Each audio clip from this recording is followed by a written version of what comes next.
Hello, John. I'm grateful that you're here, regardless of everything that's been happening over the night. It was a fun night last night. Missiles and drones, normal evening in Kiev, Ukraine. I think it's important to say why we're here. Me and John decided to sit down and have a conversation because we're very similar people with very different backgrounds and different generations, if you couldn't tell so far. My name is Masha. I am 26 years old, born and raised in Ukraine, but lived abroad in America and Australia for almost a decade until coming back to Ukraine during the full-scale war to help the world hear about it. And I don't have hope. I don't have hope for the future. Your turn. My name is John Sullivan. I'm not 26 years old. I'm 69 years old. I was born and raised in the United States. About 10 to 12 years ago, I came to Ukraine and started to understand Ukraine. Had companies, and in 2022, when the full-scale invasion happened, we decided to shut the companies down, and I dedicated my life to helping the people of Ukraine. Unlike Masha, I do have hope. I have great hope for the country of Ukraine. I have hope for our country. I don't have hope for the world, so it's a bit of a bigger issue. Yeah, it's kind of fun. This is one of the things we'll talk about, that the world changes so much. When I grew up, we had, I almost say bomb scares, but kind of like we have air raid sirens now. When I was in elementary school, we would have those because we were worried about the Soviet Union attacking us with nuclear weapons. That's funny. I haven't thought, sorry, it's not funny, but I haven't thought about the fact that you kind of were afraid of the same thing that we're afraid of now. Pretty much Russia, yeah. Russia bombing you. Yeah, we pretty much hated Russia at that point in time too. So what happened? Like, let's think about it, right? Like, America, realistically, had a huge informational effort against Soviet Union. I mean, you have countless movies where Russians are bad guys. You have huge history of, the Cold War. And I think Americans remember Cold War more than Ukrainians do. So how come is Trump, buddy-buddy with Putin now? What do you... There's a couple of issues on that one. First of all, keep in mind that at the end of World War II, as the United States and the West bailed out Russia in World War II by doing Lend-Lease, Stalin was a good guy at one point in time. Now, Churchill and Roosevelt knew not to trust him, but he was on the same side. So we went through a stretch where there was not a huge battle between Russia and the West. When we get into the space race is where it really starts to kick in. Nuclear weapons, atomic weapons, and the space race. And you were alive for all of that. Yeah, it's kind of weird, isn't it? I actually It know feels like a long time ago. But like in my the linear history that I'm imagining, it feels like a long time ago. But I mean, my dad is older than you, so people are actually older than I am. My dad was actually in the Vietnam War, so he was Wow. technically fighting against America. Oh, okay. I thought so about are a it lot of recently. Americans then too. It's understanding this entire situation on the geopolitical standpoint. Russia has always been the same way. We can go back in history during the days of the Tsar. The Tsars ran and ruled over people. It was not about individuality. Oh, it never was about individuality. It was Russians, really. Exactly. So what happened was the United States has really always been about individuality until maybe recently. So our cultures were totally different. We learned to hate each other. I've met people here that are my age, and I said we hated each other when we were younger. We didn't know each other, but we hated each other. There's a weird story. I don't know if I ever told you this, and I hate to take too much time to do this. I was born and raised in a state called Indiana, and the state of Indiana is known for basketball, kind of like Lithuania. In 1972, so I'm 16 years old, no comments. In 1972, I'm watching the Olympic basketball game. It was the gold medal game. The United States had never lost a single basketball game in the entire history of the Olympics. In 1972, the final seconds, the United States finally pulled ahead to win the game. Except it was against the Russians. So the head of the Basketball Association came out of the stands and said, no, we're going to play the last 3 seconds again. The Russians lost again. So they decided to play it again. At that point in time, the Russians won and won the Olympic gold medal for the first time in history. That Olympic medal that the Americans won, the silver medal, is still at Olympic headquarters. They refuse to accept it because the Russians did what the Russians do, cheat. They're good at cheating. They're good at lying. So that's really when I first started to hate the Russians. Honestly, unfortunately for me, I think my pink glasses came off only in February 2022. Even then, I had hope. And it was like the blinding hope that like, well, we're humans, you know, we all want peace. We all, in a larger scale of things, we want to live, we want to create, we want to have children, and we want to survive. And like do it as easy as possible. That's what our brain wants to do, right? So I was like, it can't be happening. It can't be happening. People are gonna stand up. Something's gonna happen. This war is gonna end for 3 days. Not the way Putin hoped, but the way I hope that it's just gonna end. Here we are on finishing up year 4 of full-scale war, and it honestly feels insane. Did you, when you grew up, a lot of people in Ukraine spoke Russian growing up. As we know, Zelensky spoke Russian until really not that long ago. I started speaking Ukrainian on a daily basis in 2023. Yeah, there's a lot of that. One of the discussions that have taken place around the world is that Russian is not allowed in Ukraine, which is ridiculous. It is. It was for years. I used to come here and I'd look at menus and they were in Russian, Ukrainian, and fortunately English so I could read them. Did that bother you at all? When that happened, when this full-scale invasion happened, did you make a conscious effort to say, I'm going to learn Ukrainian, or what exactly? So the whole language thing is very complicated, and I think that's why Russia is actually kind of successful in that propaganda narrative that, you know, they're saving Russian-speaking population, they're saving Russians, they're whatever. But in reality is historically happened because of Soviet Union, because of all the efforts that was against Ukrainian culture and language that they were doing while Ukraine was under Soviet Union. They succeeded in having a huge amount of Russian-speaking population because Ukrainian wasn't prestige. Like, speaking Ukrainian wasn't cool. All, you know, upper higher-ups were speaking Russian, like pretty literature Russian. And even when I was growing up, I was going to school in Ukrainian. Movies were in Russian still. Most books in stores were in Russian. Our singers were singing in Russian. Even Ukrainian singers were singing in Russian because why would you choose, a small audience if you can choose the post-Soviet territory audience, which is multiple countries? And it only started shifting in 2014, 2015 when Russia attacked Ukraine and when Ukraine chose a different direction. Because I feel like up until 2014, you know it yourself, Ukraine was kind of just figuring out where we are, who we are, and finding our own path. And then the revolution of dignity happened, and most Ukrainians were like, nope, that's not our way. We're not doing that. We have European values, and we want to be together with people who share our values.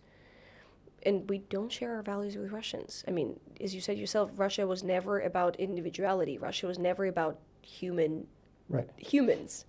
And I think in Ukraine, we do care about humanity. That's one of the big things that I saw. The United States has a famous author named John Steinbeck. And even Americans don't know this book. I didn't find out about it until about 4 or 5 years ago. Steinbeck came to Moscow, to Kyiv, and to Georgia after the end of World War II in 1947. Georgia was kind of like Georgia always was in the Soviet Union, where people went to party. Moscow was not damaged in World War II. It really wasn't touched. But when Steinbeck's walking down the streets, the Russians were being Russians, walking around like dour and down and everything. And he came to Kyiv on Krещатик, which was destroyed. Absolutely destroyed. By Russians, may we add. Exactly. I actually didn't know that until like last year. Oh, yeah. Well, our history books were also written by pro-Russian government, if we think about it. So this is what's, and we'll get into these things. When you walk down Krещатик, people, Ukrainians, places bombed, but they're sweeping, they're cleaning up, they're dancing, they're laughing, they're joking, and he couldn't understand it. And he said, these aren't the same people. And then he was invited in people's houses that have absolutely no windows at the time, and they were absolutely immaculate. There was not not a speck of dust anywhere, because that's part of the Ukrainian culture. It's this extreme pride. The other part about Ukrainians that is fascinating to me over time is this um, connection to nature. Connection to the land, yeah. Yeah, it is absolutely amazing. Where the Russians don't really have a connection to anything, but Well, this historically, connection. we know that they were never connected to the land because Exactly. they were part of the tribes that were, Right. the Ottoman Empire? Well, what's historically, this, I forgot. and this is what's funny between the two of us, because I've studied so much on Ukrainian history. And I did not. I tried my best not to remember anything in high school, and then I went to America and tried to Well, remember then you're in serious trouble. many, Yeah. many presidents that you've had. Also, weird obsession to remember every name of your president.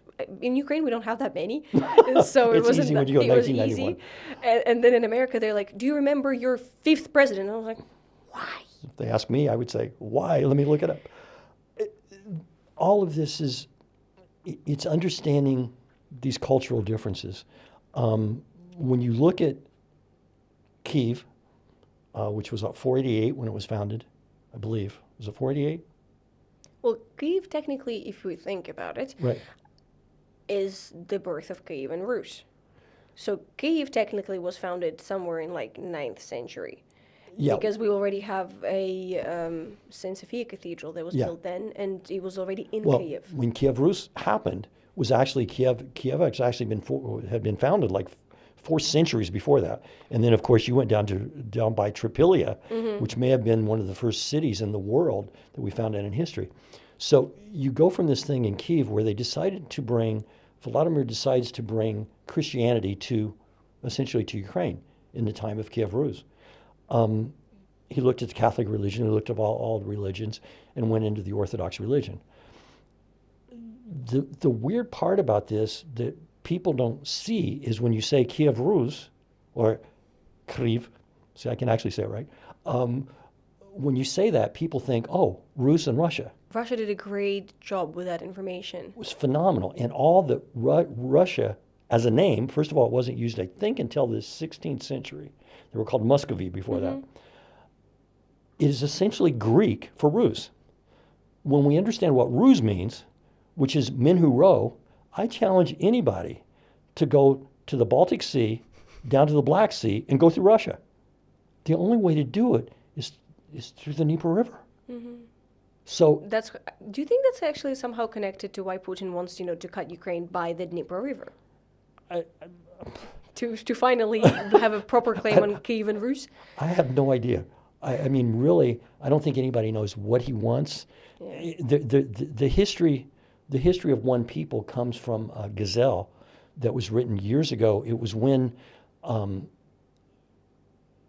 Ukraine's always in the middle of everything throughout history. We are geographically kind of You're right in the middle of all of it. two very different identities, Well, so we have kind of both. And at the time, 3. You had the Ottoman Empire, too. Yeah. So Lithuania and Poland were getting ready to attack again Ukraine.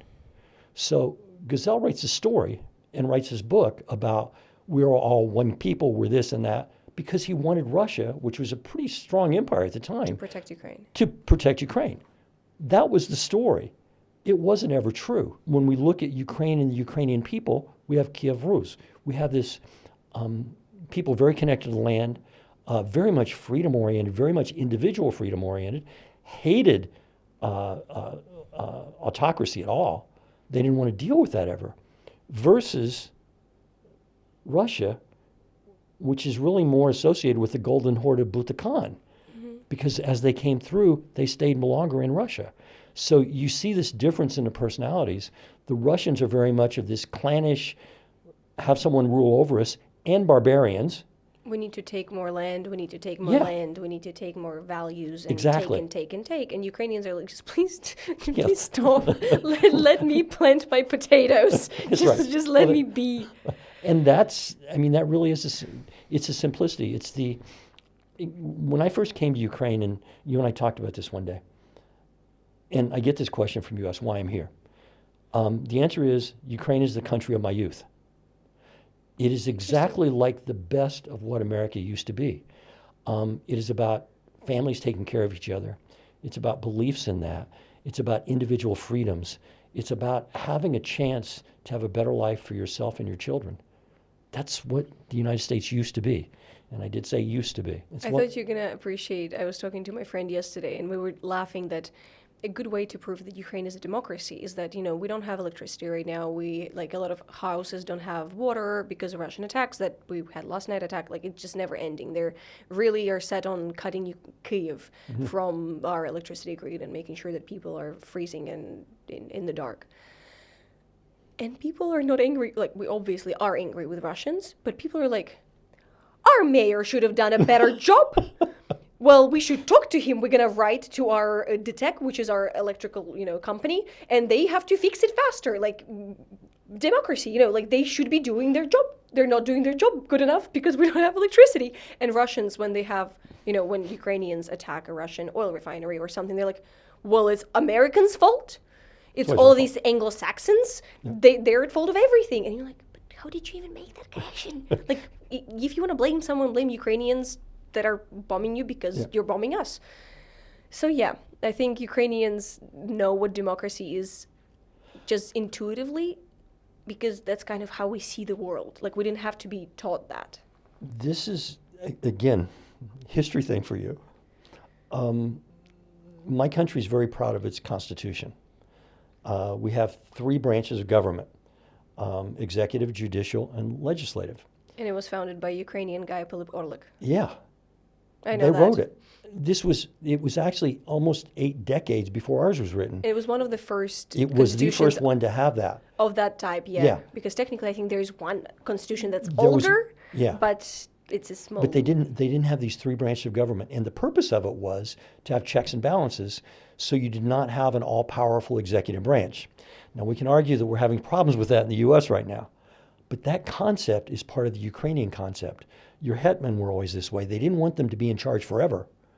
You could be a leader for a little bit, but not too long. Well, because then you start forgetting that you're the representation of your people and not just doing whatever you want to do. Right.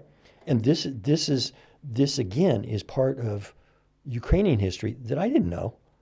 The funny thing I didn't know it either. Yeah. Well, the funny thing about that constitution is, especially for the Russians that believe that it's the same country and Russian was the first language, there are 2 copies of that constitution because, of course, the alphabets are different, the Cyrillic alphabet and the Roman alphabet.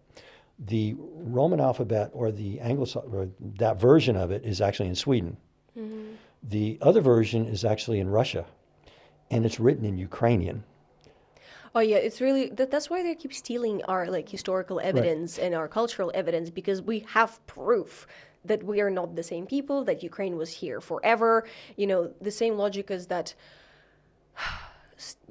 There's this huge idea that Stalin created Ukraine somewhere during Soviet Union. The modern Ukraine was created by Joseph Stalin, and that's stupid. Even if we think about the Day of Unity that we just had this past week, because that happened in 1917. 1918, 1919? 1917, 1919, we had the Day of Unity when 2 of Ukrainian states of that time came together. So, I mean, that already bullshit of Joseph Stalin is not true, because that happened 20 years before?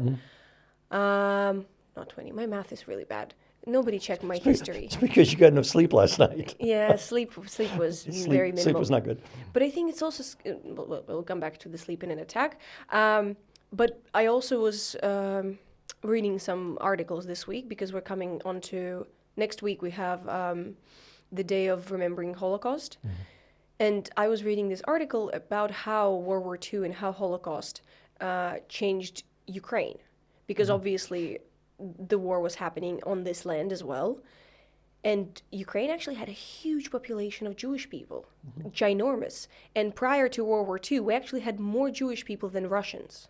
And after World War II, we had there was 3 or 4 times more Russians than Jewish people, because Jewish people were either eradicated or moved, or, and Russians moved here because of the war. And just even that historical fact alone, this country could have looked so much different.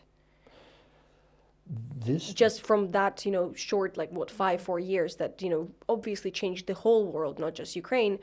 But I was thinking, how different our culture would have been if this huge amount of Jewish people weren't just, destroyed. We've talked so much, I don't know if we've talked about this. My son-in-law is actually Israeli.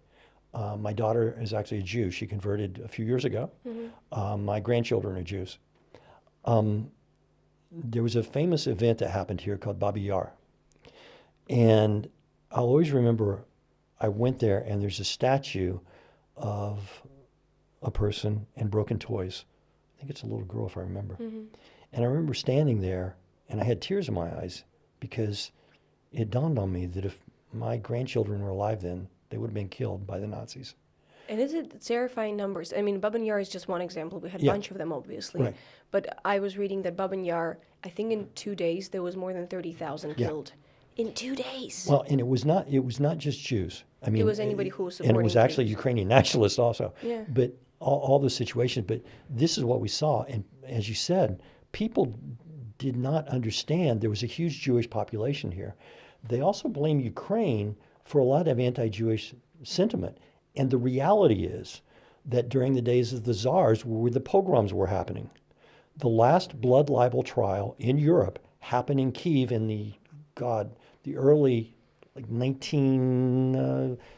early 20th century, late 18th or 19th century. It happened in the Podil district. A gentleman was a Jew. He was working there. He was not allowed to work there, and it was the death of a young person. They came out and they blamed him, and it became the last blood libel trial in Europe. Wow. There was a very famous book that was written. It was a fictionalized version of it called The Fixer, done by a famous American author. A buddy of mine who was in artificial intelligence law, who was a Jew from New York, said, "You've got to read this book." I did. And then I looked it up and said, "This is a true story." And Roger goes, "Everything is a true story in fiction normally." And you can actually look at it. It was the Bayes blood libel trial. Okay. It was it was covered around the world. But that was not Ukrainians. The Tsar pushed that.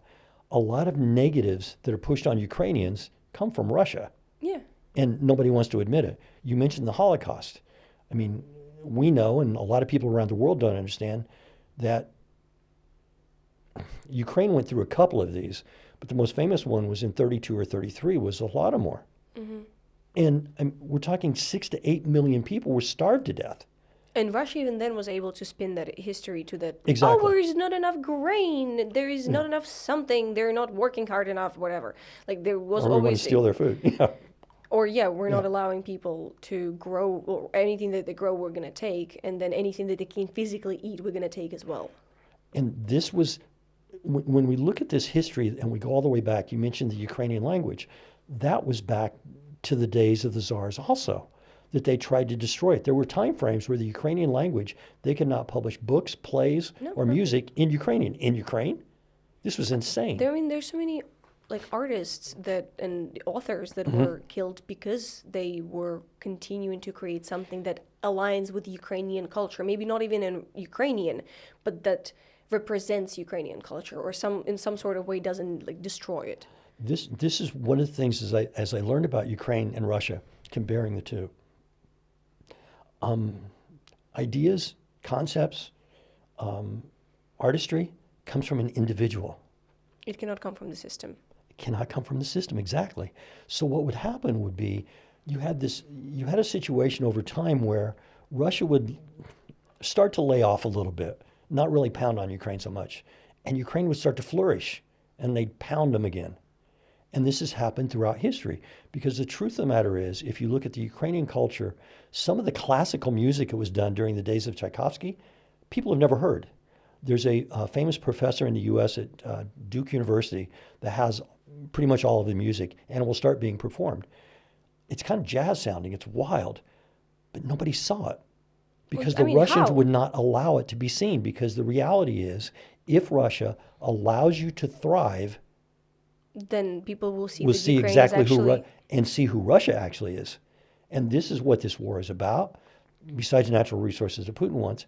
But this is about the fact that he can't have people next to him be better than him, substantially better than him. And it's really sad. I was talking yet again to my friend yesterday about the fact that Ukrainians have this ridiculous amount of energy.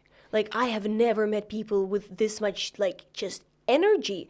No matter what is happening, people are like, my godmother is having she's on a diet, she's not drinking, she's not partying, and she's like dieting and doing everything super healthy.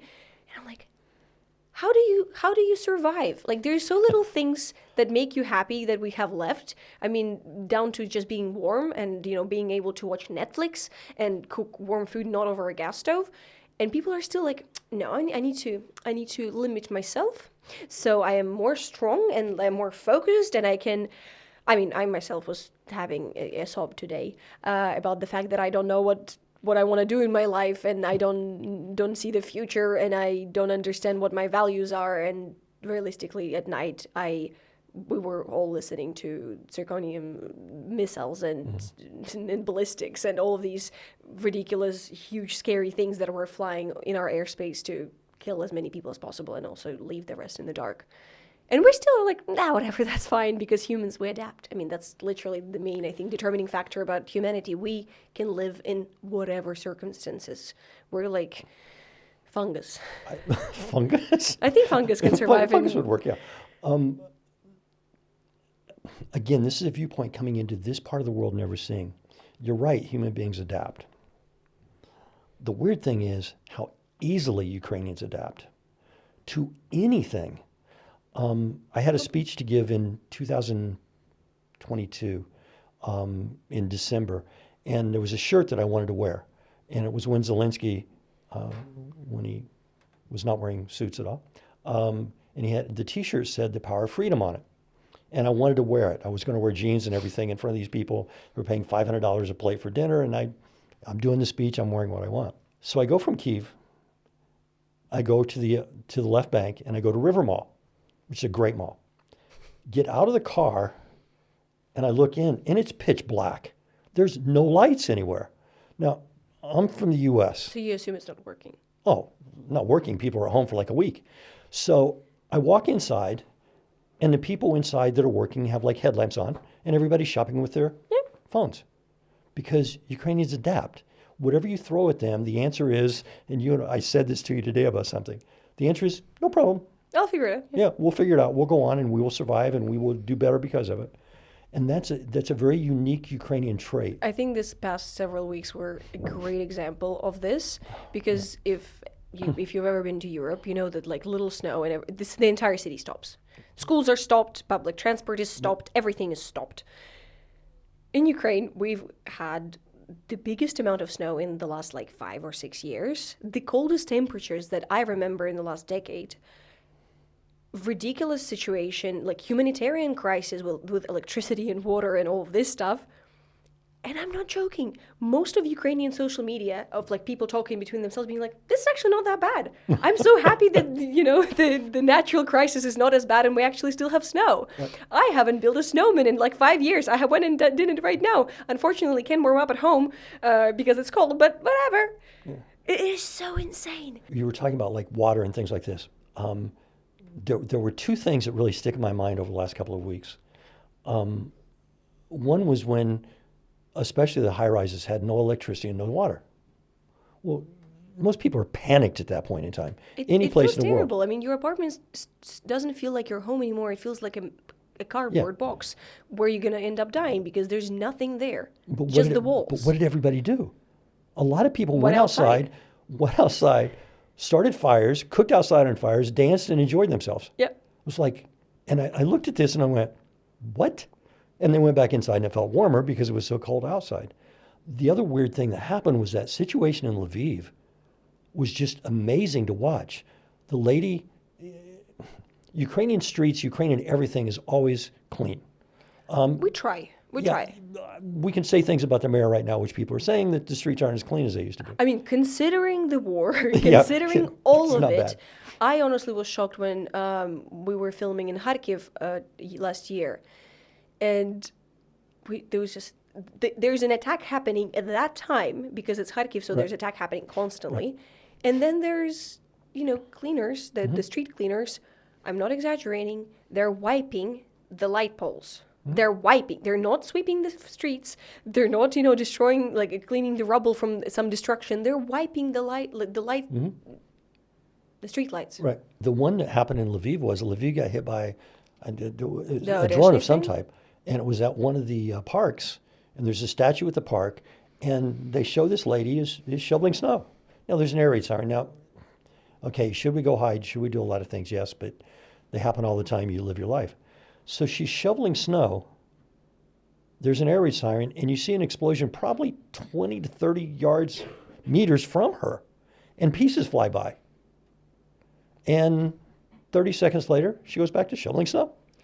I think this is kind of what I wanted to talk to you about, is how do you keep moving when everything is so uncertain? And I think this is exactly the answer. You do the little thing you can. Mm-hmm. I mean, you cannot reach Putin. Like, I cannot, unfortunately, reach him and strangle him myself. You probably can't do it. We cannot even reach our city government, let's be honest. But what we can do is, I don't know, if you have water, a lot of my friends who have water in their apartment, they posted on social media that if you need a shower, if you need a warm something, come to my home. We invite each other. We go to cafes and work from there. Like, you do what you can do in order to not lose your mind and also to continue living, because, I mean, we cannot just lay down and sob because, Right. I mean, tears will end and you kind of still have to pay for rent. Right. These unique things as an outsider, non-Ukrainian, who's fallen in love with Ukraine and Ukrainian culture. What has happened during this is these problems happen. I mean, I did the same thing. There was, if you don't have water, if you don't have electricity, contact me, come over, charge your stuff. I have an extra bedroom. This is what you do. Now, this is what used to happen in my country. If people had problems, you all pull together. And that's what Ukrainians do. There was a great, I know I told you this story. The first time I came to Ukraine, I was told that if you take 3 Ukrainians and put them in a room, they'll form 4 political parties because they hate political parties and they hate each other. But if you attack them, they become one person. And that's who Ukraine is. Very, very independent, fiercely independent. They hate their presidents more than anybody right after they're elected. I mean, but we choose them and then we're upset. yeah, then you about hate them that. really Yeah. afterwards. But don't you dare attack them, because you It's become family. one person. I mean, it's kind of the same family. as, like, you can complain about your mother as much as you want, but as soon as somebody else says, well, yeah, your mom Yeah. is not that nice, you're like, what did you say about my mother? It's the same thing. So I don't know, but I feel like we're all coming to the point where we're starting to attack one another just because we're so tired. Like, at least that's what I'm seeing on social media. This is what I'm seeing on the street. People are angry. People are tired. People are desperate because, I mean, I was reading today the news that they're saying that, like, up to 20% of Ukrainian businesses in Kyiv are going to close by the spring because they're not able to survive, because people don't have extra money to spend, because either, I mean, it's a country that's been surviving in a full-scale war for up to 5 years now, so it's insane. A friend of mine is coming back from the U.S. He arrives tomorrow, and I've been texting because we have the underground here, and the underground is this, like, huge underground shopping mall. I'm betting over the last 2 weeks, 15 to 20% of the businesses are closed. I had a question from my hometown about what do people do? How are they living? And I went, it's tough. You really do not have an economy that's functioning right now. Yeah, I Everyone's honestly don't trying understand, to. yeah. The tech area can function in this environment, but the normal businesses can't. And so the services businesses, once they start to fail, they start to feed on each other and failing. That's one of the issues that's taking place. Now, what will the Ukrainians do? They'll do what they always do. No problem, they'll adjust. But it's not easy. I don't think the world understands that. The world says, well, we've given Ukraine X amount of dollars. Well, you know, a Patriot missile system doesn't let somebody eat. No. What people didn't understand, and this still happens to this day, is that the military assistance that Ukraine gets, tanks. It's our air protection system, but it doesn't directly have the influx of money into the business area or None. into the schooling or into. Yeah. I mean, yeah, I think it helps with, like, hospitals and.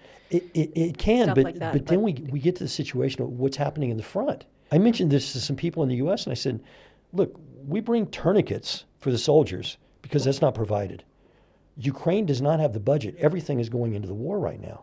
I mean, yeah, even as a person, I think all of us, a lot of businesses also have, the thing where, 5% of this meal will go towards the fundraisers for the front and all of this stuff. Because every time when you want to complain Every time when you want Right. to say, oh, it's 15 degrees Celsius in my apartment and I don't have electricity and I haven't had a proper hot meal in, like I've been eating sandwiches for the last week, you say, at least I'm not in a trench. Yeah. At least I'm not, in direct danger. I haven't buried my friends who are fighting alongside me. I have not lost like families. I haven't lost like my house haven't been burned down. You always find something that like you have better than someone else next to you, because so many people have lost so much that I don't think people outside of Ukraine, unless they've also been in this type of genocidal war, can understand. I don't know if there has been this kind of genocidal war. I Situations I have know exactly what developed. is going to be Yeah, written in the comments to yeah, what you're saying right now. yeah. That what about Gaza? In my country, of course, Europeans didn't live in North America. So in my country, we moved to North America that became the United States. We took over land from the Indians. We kept putting them in smaller and smaller areas called reservations. And the Indians attacked us through terrorist acts. Well, because that's the only thing you can do. That's all they could do.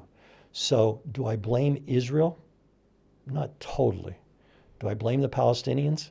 Not at all. God, if you're going to stake my land and you're going to pull my people off, I'm going to be angry.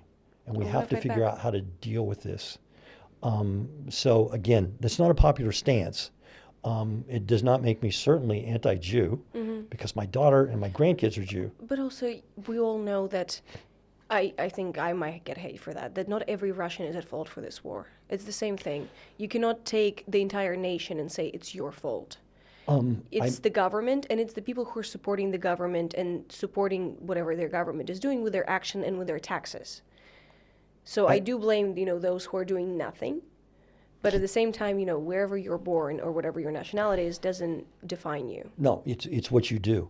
On New Year's Eve this year, I was at a New Year's Eve party, which is kind of boring to have when you can't have New Year's Eve.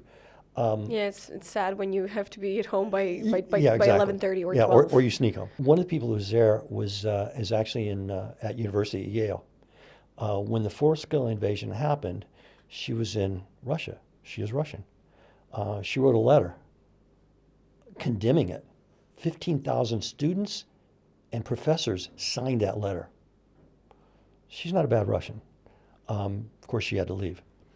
In my opinion, a Russian who is outspoken against this war, I'll accept that. I respect that because you're But putting yourself do in not danger.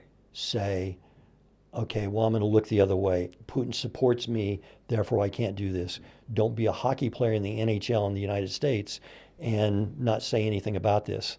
And when I get back, I'm going to one of his hockey matches and I'm protesting. Because this can't be accepted.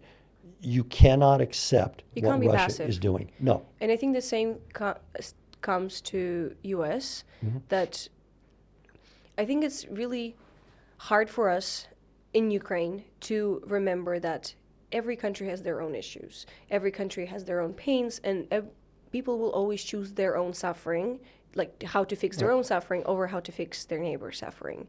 And I'm seeing social media of my friends in America, and it's constantly ICE. What do you do when ICE knocks on your door? Horrible videos of, an ICE agent breaking a car window and pulling a person out. And it's terrifying. Right. It's scary. I mean, it's not, for me, it's not scarier than a missile, but when you don't have missiles, it's really fucking scary. Right.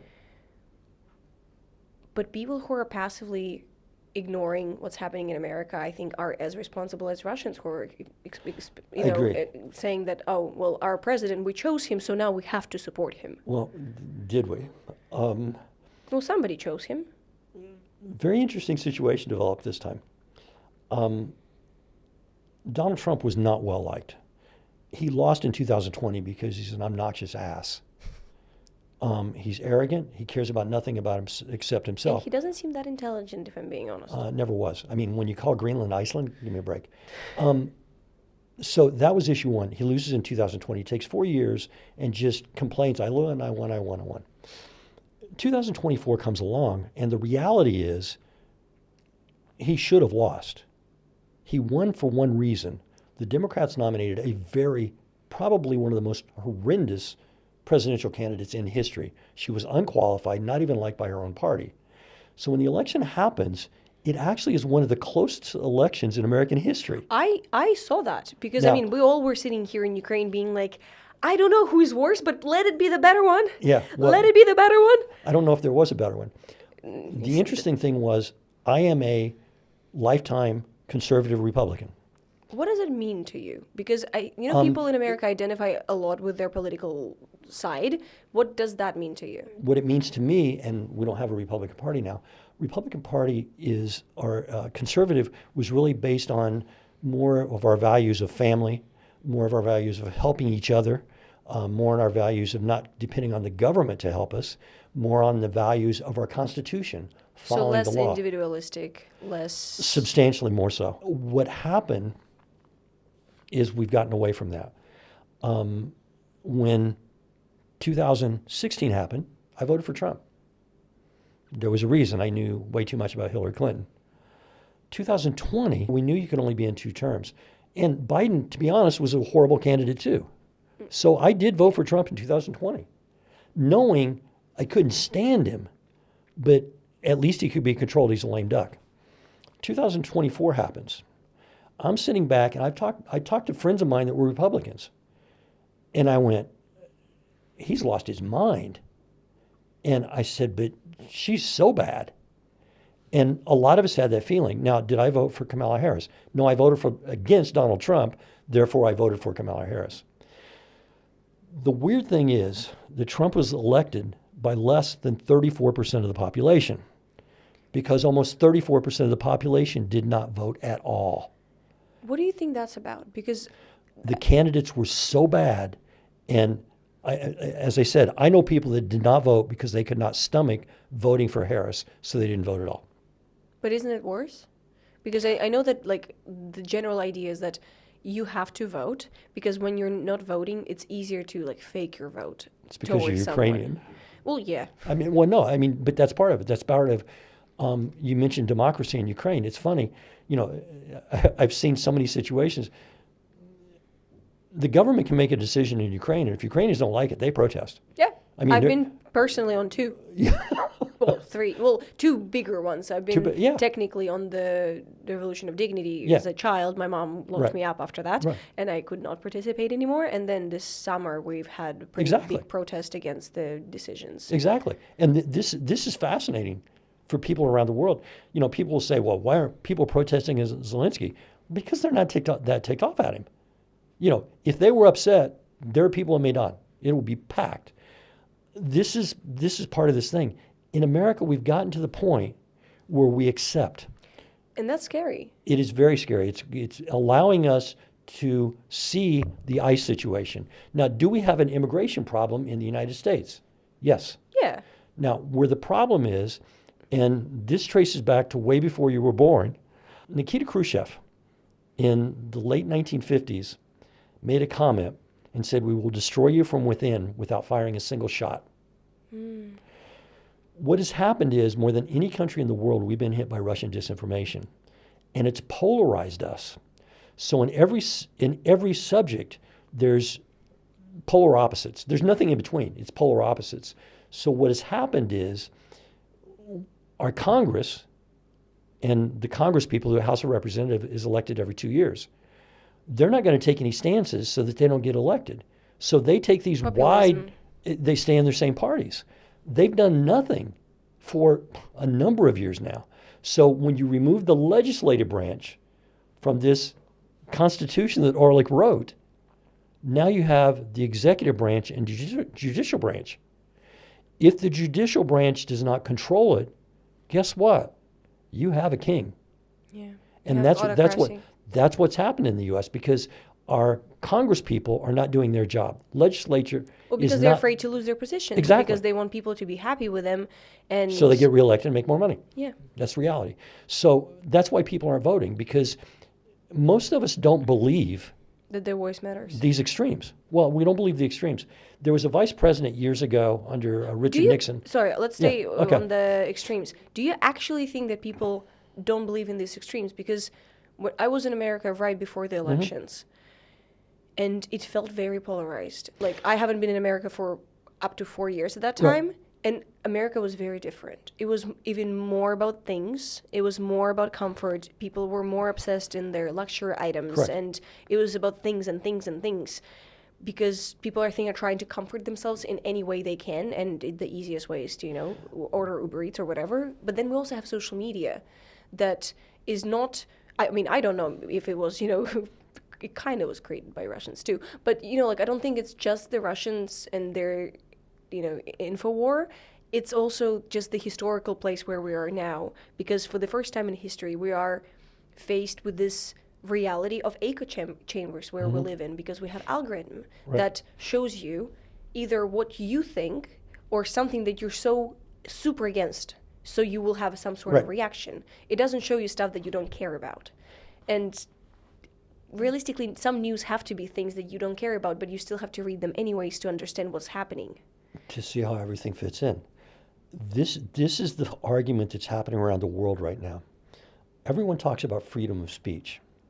We have all the freedom of speech. The idea, But should you have limitations? Yes. Not on freedom of speech, but you should not have the ability to lie.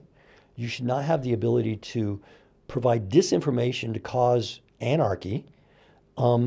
That's attack people online by hiding behind a nameless and faceless account. They can attack me. I could care less, and if they're nameless. But don't sit there and just say Zelensky has a house that he bought from Bill Cosby in New York City. Excuse me, if you say that, Proof. you should be sued and in jail. Elon Musk making the idiotic comments he makes every single day. Trump. What? You're really going to get me in trouble, aren't you? Sorry. Wait, what? No, I mean, here's the thing with Trump. He doesn't even know what he says. I mean, he makes a comment that Ukraine received $350 billion from the United States. And then he takes it back. Well, not only does he take it back, but our entire government says it's less than 130, and of that, most of it didn't come to Ukraine. Because when we gave Ukraine a tank, let's say it's a $10 million tank, it's and not we build a money. new $10 million tank that we keep, that counts as $20 million in appropriations. So Trump's number's wrong, yet he gets by with it. And if you inflame these numbers and exaggerate them, it makes people angry. And that's what he does.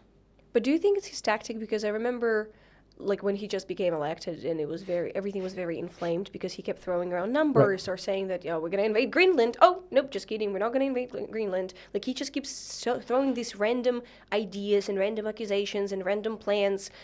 And somebody smart that I know said that I think that's his tactic, to confuse us to the point where we stop listening to what he's saying so he can quietly do whatever he wants to do. There was a book he claims to have written that he didn't write. Okay? The Art of the Deal? Yeah, he didn't write it. He wouldn't know what a deal was if he hit him in the face. Trump believes his own act. He's not good at facts. I don't think he ever reviews anything, which is why he just makes statements off the top of his head. There's something I read recently that the number of times the number 9 comes up in a statement he makes, like 93 or 9. He just likes that number. He just likes a number for some reason. There's a responsibility when you're in his position to be factual. My opinion, again, may not be well liked, but frankly, I don't care. My opinion is that when you're in an elected position, that you have responsibility to only state facts. Now, freedom of speech allows you and I to disagree. Yeah, you can have your opinion, but you cannot turn a fact upside down because you don't Exactly. agree with it. And I think that's what a lot of people get wrong. Because even by saying that, I don't like that person, so I'm going to write shit about them because I have my freedom of speech. No. Nobody allows you to write horrible things in, under family pictures of people that you don't like.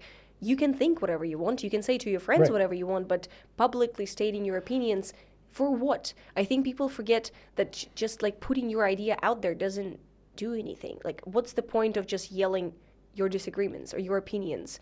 Because in America, at least from my experience, people really, really focus on 2 rules that they really identify. Is the idea that they have, that they're allowed to open carry, that they're, you're allowed to have guns, and that you're allowed to have freedom of speech. And I think that's kind of the main 2 things that I remember vividly affecting the day-to-day life in America when you live there. Yeah.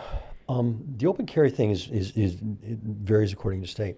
There's a thing we've forgotten. in every right, there's a responsibility. We claim the rights, but we don't take the responsibilities of those rights. And that allows people to do what they've done. I mentioned Musk that people like.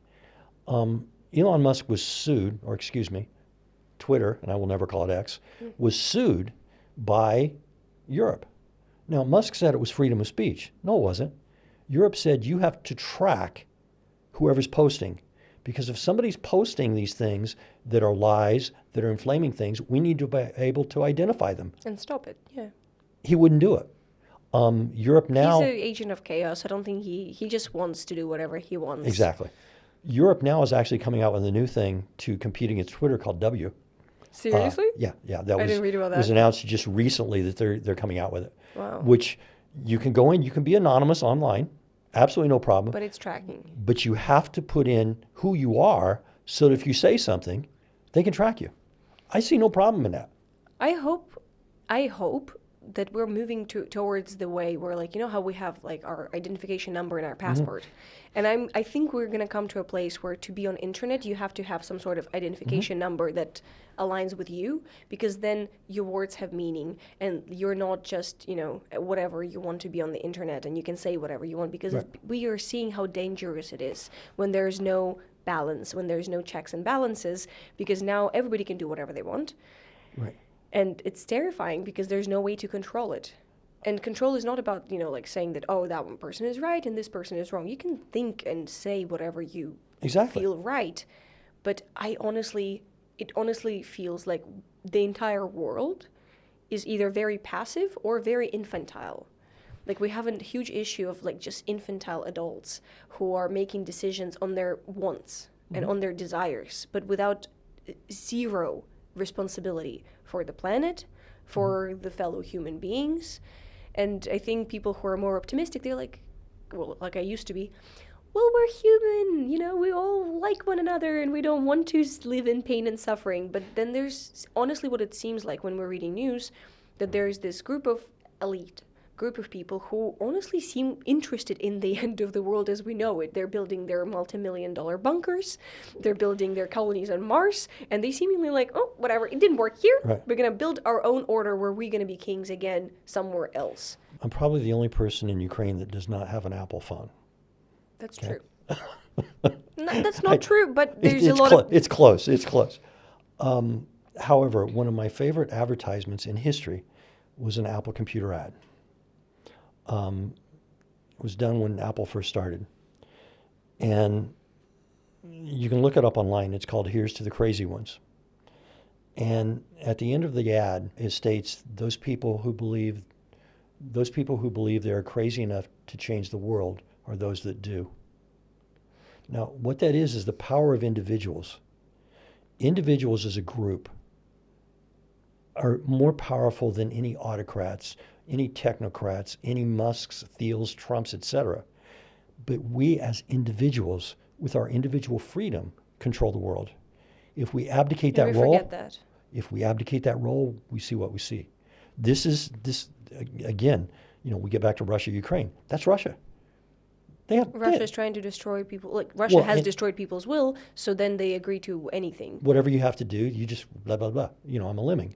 But we have to realize that everything in the world that's ever happened, anything, started with an individual. The Constitution of Orlik was written by Orlik.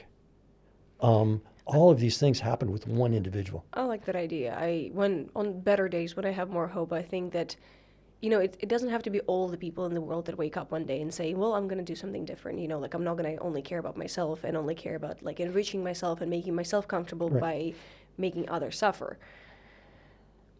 I think if we have enough people, it honestly seems, I'm really, really weak in history, as you have probably noticed, but it seems like we're coming to the point of, like, a lot of people compare our time now to, like, before Renaissance, right? Before we go into the Renaissance, because, you know, the dark times before the Renaissance.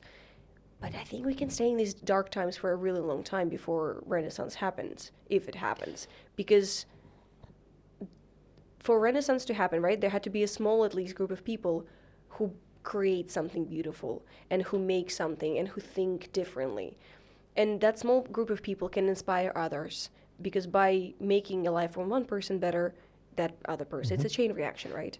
And when everybody's so focused on their own survival, there's no way for change, right? There was a very good friend of mine who died a year ago, was one of the top people in artificial intelligence. And we're in New York City, right next to the Empire State Building, across from his apartment. And we're sitting in the median. There's a walkway there. And we decided to count the number of people that would walk by that were doing this with their phone. Oh. Out of 100, it was 95. Technology has improved our lives. Now, we laugh about age. I learned how to use a slide rule. You don't even know what one is. No. The first calculator that you can buy in a store for $2 was $150. Man landed on the moon in my life. I remember going to a museum in Chicago about doing video calls. I remember making phone calls in the United States and having a $1,000 phone bill from talking to people in the U.S. Wow. Yet now we can talk to people around the world for nothing. Almost for free, yeah. So technology has helped us, but what we haven't understood is we can't lose humanity. There was a great book written, 1980s, 1990s, called Megatrends, and it was to look at the future of the world. I don't remember what he said now. One of the things I believe is as we become more distant from each other in technology, we're going to require more of this, the human aspect. Human beings need human beings. That's true. You know, talking to somebody on the phone, that's fine, but no. In the United States, and I'm sure here, you know, you would have in big cities your friendly neighborhood butcher. In the United States, we go to, you know, big box places. Or, yeah. What would you rather do? Go to the butcher and say, "Hey, how are you, Masha? Oh, you want this today? Oh, yeah." And I so badly want this. I moved to a smaller town for that after my experience in the village. I so badly want that, and it's so hard to create. I think what people forget is that community, you know, like a lot of people say, I want a community, you know, like I want to live in like a different style living because people are lonely. We have the loneliness epidemic because I think we're so insane with our comfort. Being in community is not comfortable. Being around people is not comfortable because there's always going to be somebody who's going to step on your toes. There's always somebody who doesn't agree with you or snores loudly or laughs the way it irritates you. Like there's always going to be something. The only way to be comfortable is to be alone. Like comfortable in that sense, you know, like you order your Uber Eats, you have the temperature the way you like it, and you just sit in your loneliness comfortable. okay, so for your age bracket, you've been, I mean, the advent of social media exploding has really not been that long. No. But you guys are so directly involved in it. Have you seen this? You know, you talk to a friend and before, you know, you get on the subway and you go meet each other somewhere. Now you do video calls back and forth. I saw it with my sister, like because we have 7 years difference. So I remember, you know, like I remember myself and I remember having so many sleepovers. I had so many sleepovers. I loved having people over. Like almost every weekend we had a sleepover and I would get ready and we would like play and we would do stuff.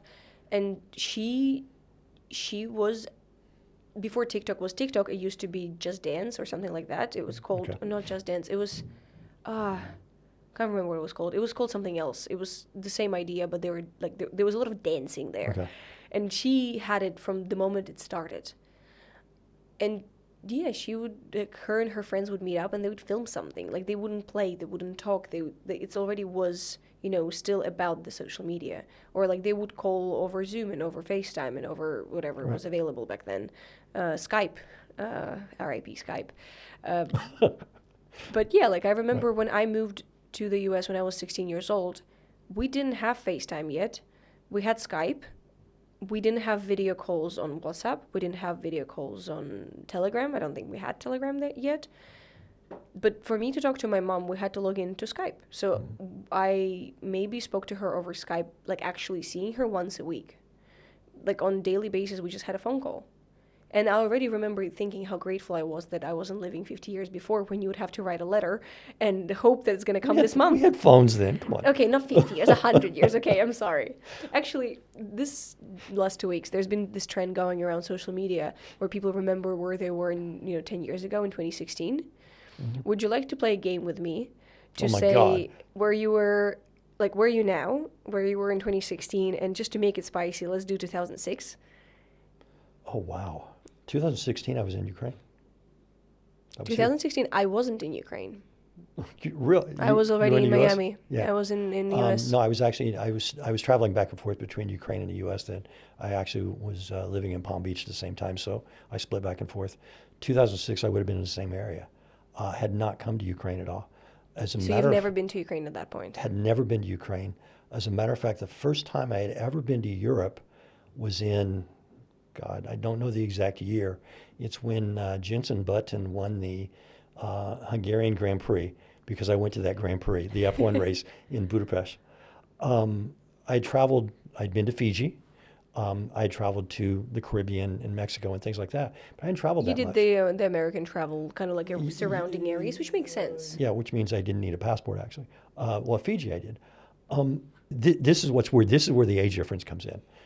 Go back to, where was I in 1984? I wasn't born yet. You weren't even thought of yet. Yeah, in Um, 2006, I went to school. I Right. was 6 years old. I went to school, and we had the Orange Revolution nearby then, because I remember being already was in school when we had Orange Revolution, and it also felt normal. You know, the thing is, like in the midst of the revolution as a child, it felt normal. Like it was just kind of like whatever. Adults are fighting about something, and you have to choose your side. Right. And usually it was whatever side your parents were. And I don't know, it's just, and I feel like it's crazy because for kids who are growing up right now with this war, this is also normal. This is, as you know, we're working on a project to deal with this issue. When we're dealing with traumatic situations, which you dealt with as a kid, we have to address it, and children don't know how to address that very well. So And what you, adults don't know either because we never faced this well, before. it's actually pretty simple. They try to make it too complicated. Essentially, you have to recognize that something's bothering you. Then you have to acknowledge it, and you have to accept it. Now you can do something to address it. The steps are fairly easy, and even psychologists won't talk about it. Take your age and what you've been through. Here's the scary thing. 7, 8-year-old child in Ukraine. When did COVID start? Then they go from COVID into The this. Civil War. What is reality? What is normal? There was, when the full-scale invasion happened, I was at and this makes no sense to people, but I was at the opera. I was going to the opera house. It had already started. We go to the opera. You do what you do. Oh, in Ukraine, you mean? Oh, yeah. There was an air raid siren.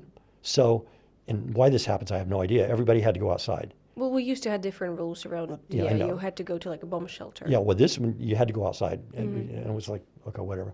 So we walked back in, and there was a girl who was probably, I'm guessing 28, 29 years old. And I could see her looking at her tickets. Well, the opera house here is fantastic, but it's like a maze to get into. So I looked at her and I said, can I help you? And fortunately, she spoke English. And she said, yeah, I'm looking for I said, okay, great. So we're walking, and she goes, you're not from Ukraine? I said, no, I'm from the U.S.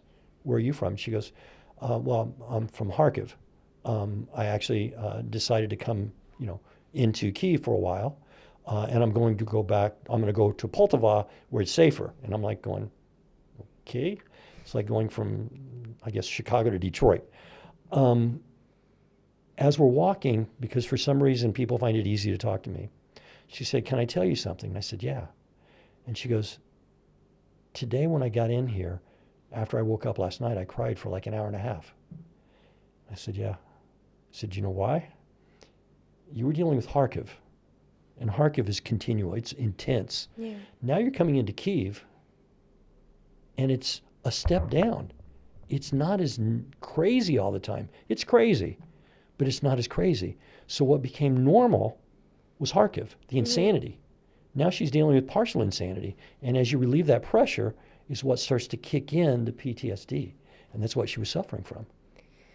I think we all have it. I mean, I know that I cry a lot. I got off antidepressants recently, and I just started crying all the fucking time.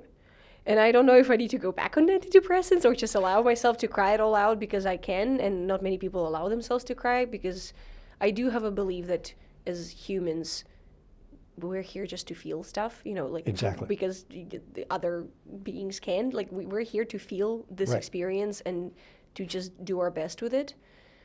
And that's, I think, why I keep thinking of the phrase, it used to be better. Because for me, it used to be better, right? Like when you were a child and you have some feeling of safety because your parents, in my case, my parents provided me the sense of safety. And even when we had some revolutions or something outside, it felt like, oh, adults will figure it out. Now I'm an adult. Now I'm one of the people who have to figure it out. And it feels unfigure outable. Like it feels like it's never going to end and it's only going to get worse. Like I think a lot of people feel that past COVID, the world kind of came to an end and it's coming. Like it's just going further and further and further down. And it doesn't feel like it's ever going to end. You and I've had some interesting talks before. I told you one of my favorite sayings. The other is a saying called acceptance of what is. Human beings like to make order of life. Here's reality. Life is chaos. The world is chaos. We cannot tell what's going to happen from day to day. And as a human being, it's tough to not put order to chaos. We need patterns that don't really exist in the real world. And that's what's happening. You're trying to establish this pattern or trying to establish order through a chaotic environment. How do you do that? How do you deal with that? I mean, you do just whatever you can. That's You that's create the order Buddhist in philosophy. in the Accept little the things. fact that, hey, this is nutty. Just accept it, okay? Don't try to change it. Just know this is nutty. Waking up at what time did it start last night? I Like don't know. 1:30? I didn't check time. I just heard the booms. I moved further away from the window and I Yeah. continued sleeping because I just didn't have energy to do anything about No, it. no. So Yeah, you the Bud- accept what's happening and you do your best, but Yeah. at a certain point I think it's hard to look forward because I think, as you said, as humans we want order. So we Right. kind of trying to have a plan, to have a direction, and when you cannot even a little bit imagine your future because it seems even scarier than your Right. past, then you kind of feel hopeless to keep moving. At least that's how I feel for the last several months. I feel when I came back here in 2023, there was this talk about counteroffensive, about counteroffensive and about this hope of Ukrainian taking this land back. And, we weren't as exhausted yet and we were still very, very angry and just not hopeless because we weren't as disillusioned with America. We still had hope that well, I wasn't America either. is the Right. superpower. They're going to help Right. us. Now, ask a Ukrainian what they think about America. Ask us American what I think of America. True. We started today's discussion with me saying that I don't have hope, and from our conversation, what I've remembered, and I didn't come to it, I remembered it, is that you don't need to have hope to keep going. Unfortunately, it doesn't feel good Yeah. to move without hope, but you don't have anything else. If you can't walk towards future, you lay in the right direction, and unfortunately, that's all that we have. The only thing that you can and I can do is do our best to help and Right. do something for this war to end. The all Ukrainians can do is fight Russians and keep surviving and keep living and not just surviving. And for people outside of Ukraine, I don't know, you just have to keep talking about Ukraine. You have to keep making sure that people keep listening about Ukraine, no matter how hard it is, no matter how sad it is, no matter how many issues you have at home.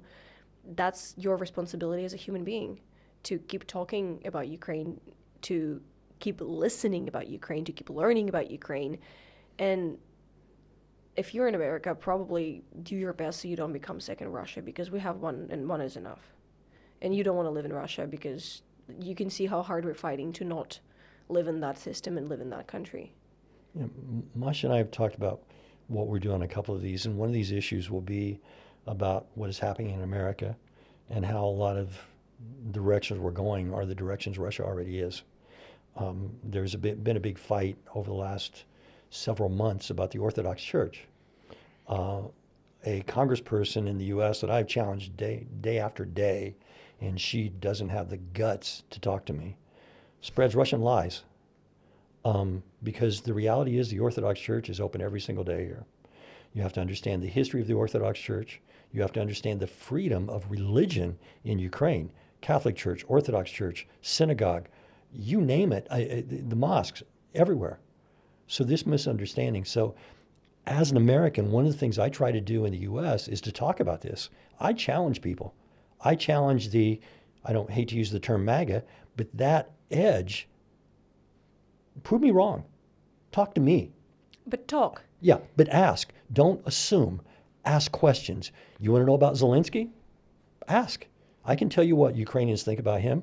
I can tell you that, as a matter of fact, he used to speak Russian, was the most popular comedian in Russia. We can talk about these things, but don't believe lies. And when Masha talks about hope,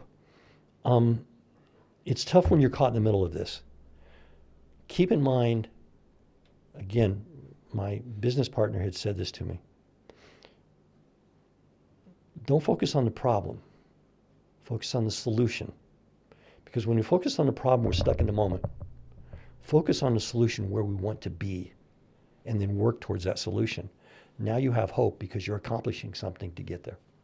And my hope, as I said earlier, my hope is for the first time in its history that goes back to Tripilia, that we can have a Ukraine for Ukrainians.